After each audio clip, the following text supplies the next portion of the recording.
Hi, welcome to Stuff Using Scrap. For this first episode, let me take you on the journey of melting 1,000 soda cans.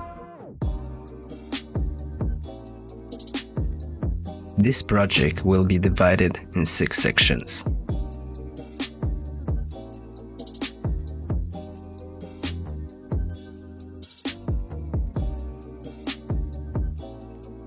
The first step of this project will be to find a lot of cans. Do you happen to know someone in your entourage who drinks a lot of soda? Or maybe someone whose diet is based on sugar? Perhaps you have this friend who basically gave up on water. If you answered yes to any of these questions, you've already completed the first step. Good job.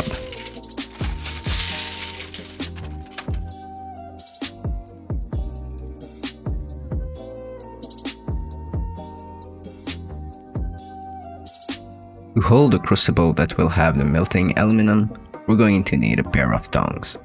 Now, I'm not talking about the tongs in Cisco's song. So, I have those 2 pieces of steel that were initially file holders, and they will be the base of our first pair of tongs.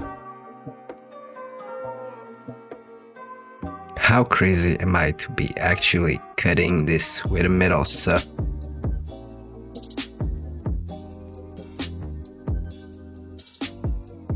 I'm trying to bend the metal strip, but it's not working.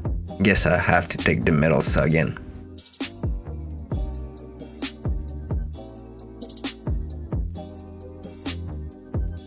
I finally managed to bend the piece to the shape of the crucible. Now rinse and repeat for the second holder.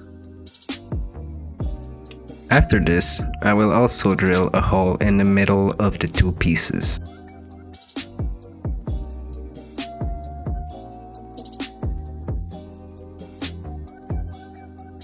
Now I have to apologize for the next part. My files were corrupted and I'm missing a piece of footage. But here's what I did. I took the longer pieces of the bar left and bent them at about a 45-degree angle. I then twisted the bent pieces with a 90-degree angle rotation. And yeah, this is not the best camera angle.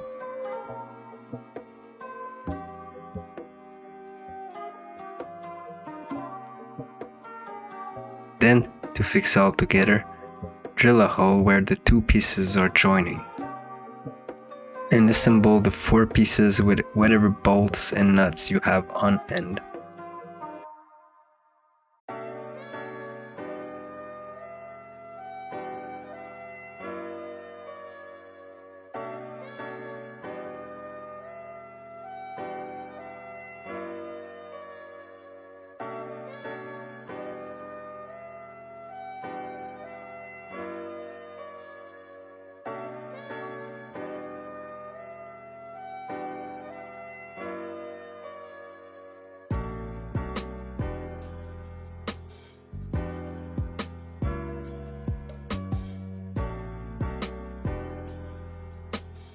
Et voila, you should have your first pair of tongs. Now this pair of tongs will help you take the crucible out of the forge, but we may need another one to pour the molten aluminum. Now I don't have any footage of this since I built it before I even had a camera. But I think the assembly will be self-explanatory.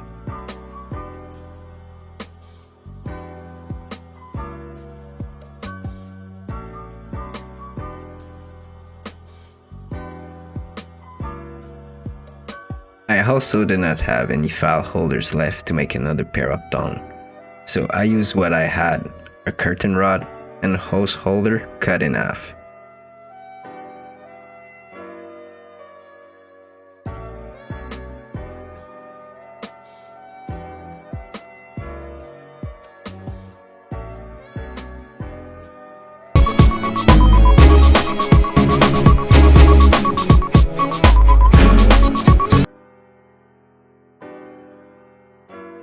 Now, before I talk about how I build the forge, I need to tell you how to not do it.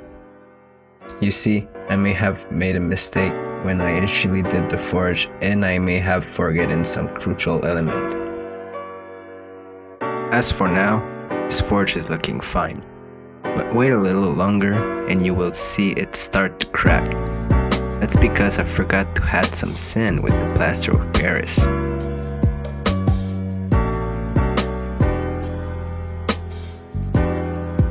You see how the inside of the forge started to crack, and this is the first time I'm using it.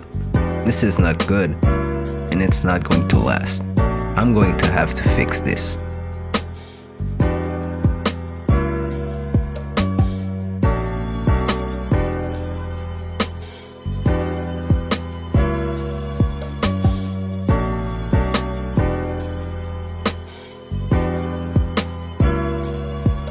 Now, as I'm pulling the crucible out of the forge, I realize there's another problem.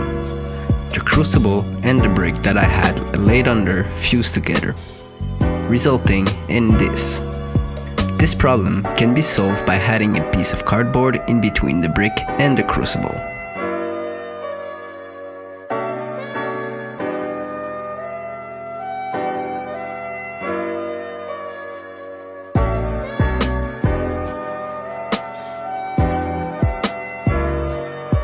Here's what the inside looks like after the first use of the forge. You might say, oh, he's going to fix this before he uses it again. Wrong. And now, this is kind of what I asked for.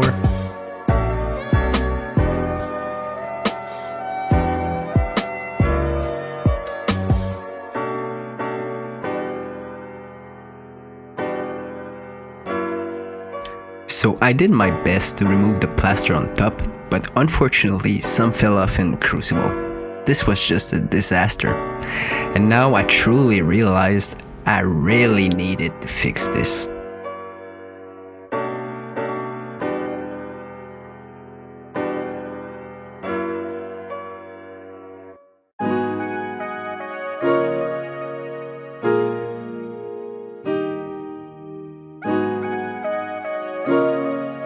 Another factor to take into consideration is the weather. It was so cold outside that by the time I started pouring the aluminum in, it had already started to solidify in the crucible. I ended up with half a pour and a broken forge.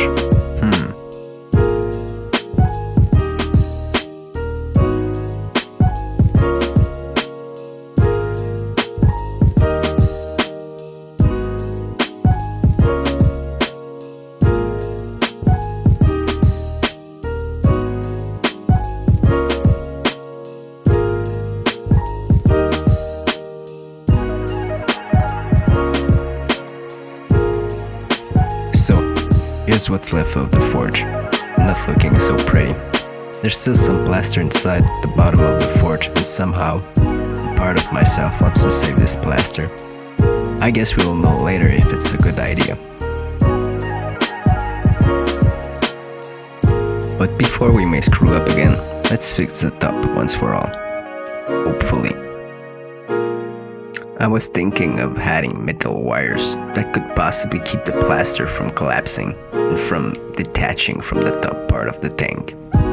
So, let's drill a couple holes.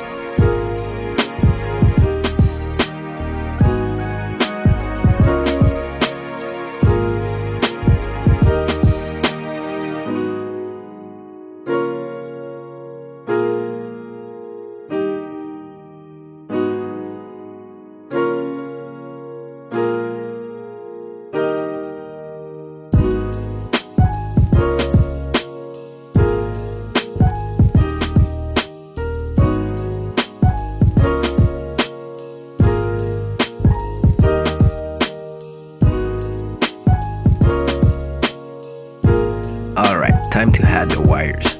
You can get creative at this point. Just make sure to leave the middle area empty. That's where our can will go. I opted for a triangle structure.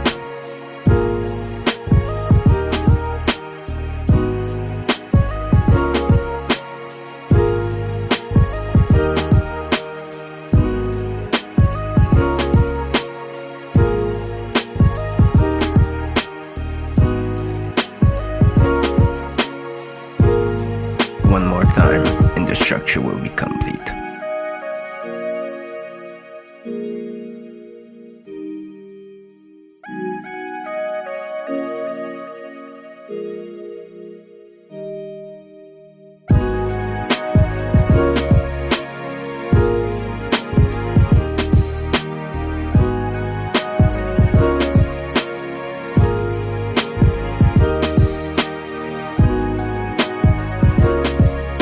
Oh, look at that lovely star. Let's give our star a little support, because you know, everyone needs a little support sometime.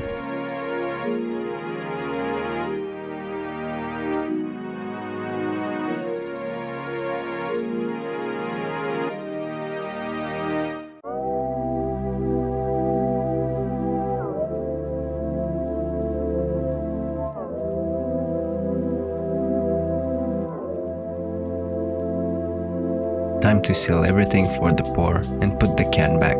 This will save some mix and the hassle of drilling a new hole there.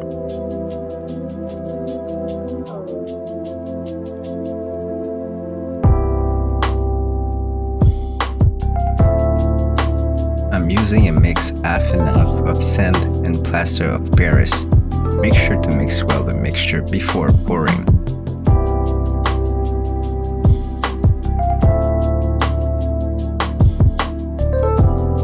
Realize you don't have quite enough to fill the top part of the tank. Panic and make some extra.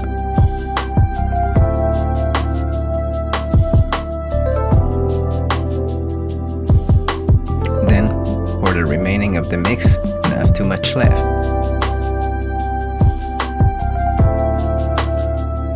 Now time to give that mix a little jiggle wiggle.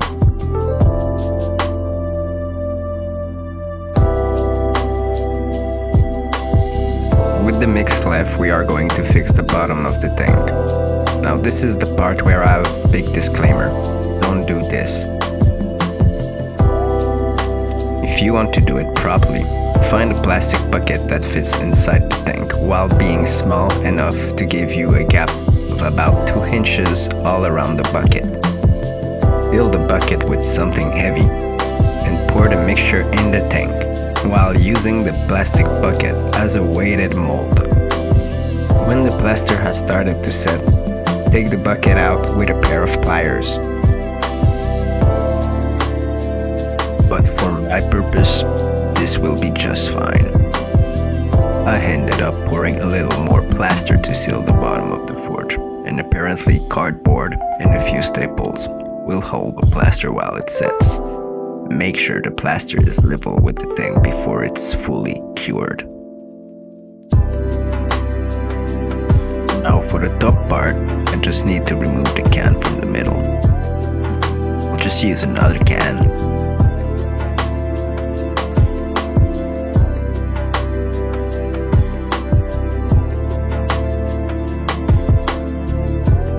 And now the moment we have all been waiting for, melting these cans. So here we are with the setup and a beautiful day. It's currently minus 22 Fahrenheit. I'm going to start the fire by adding charcoal lighter and turning the dryer on at the lowest setting. While we can achieve higher temperature faster with the high setting on, we are also burning through our coal. Not to forget, the forge still has water inside that will take some time to evaporate. After a while, the temperature in the forge will be high enough to start melting cans. As an indicator, I put a single can inside the crucible. Now, here's something I want to test out. You see, this is slag. It's all the impurities left from our cans while we melted them. There's a few theories on how to best melt cans. One says to drown them in the molten aluminum and remove the slag after a few cans. The other one tells us to let the cans slowly melt at the top of the surface and take the slag out after a few cans. I wonder which one of these techniques has the best yields, so let's test this out. Let me know which one you think is best in the comments.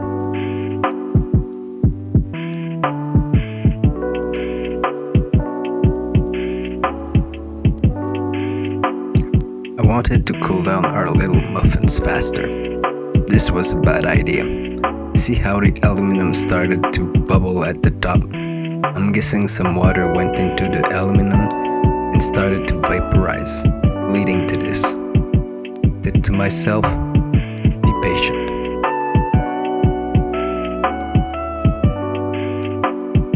When the muffins were solidified, I gave them a little extra push to cool down.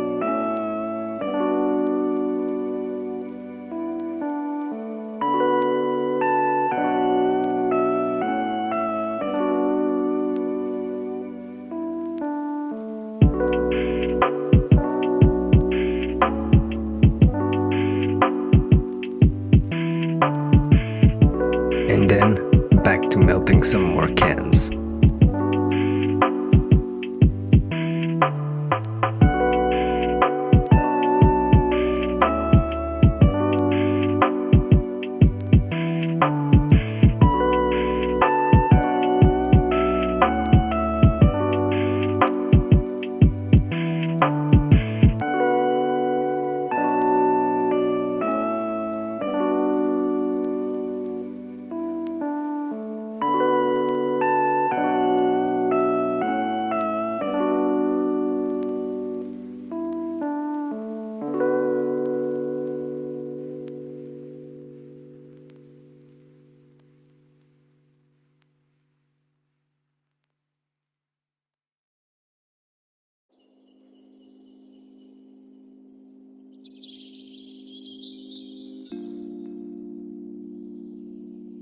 Alright, this video is going to be at least 20 minutes long, and it is kind of my first video on YouTube, so I might call it a day for now. If you made it this far, first, I want to thank you for watching this. I really appreciate it, and it helps me a lot. Second, if you're interested in seeing more of this content, give this video a thumbs up, comment, and possibly subscribe to the channel. I'll try my best to post weekly. As for now, a part 2 of this video will be out soon. I've melted about 250 cans right now, but the weather is killing me and affecting the yields a lot.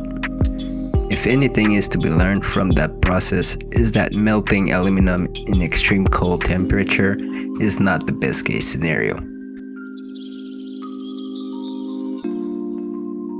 I also want to give a huge shout out to LAKEY Inspired, who provided the music for this video. If you're watching this, thank you so much. Again, thank you for watching, and see you on the next episode where we will actually be melting the rest of the cans and making stuff with our little muffins. Bye!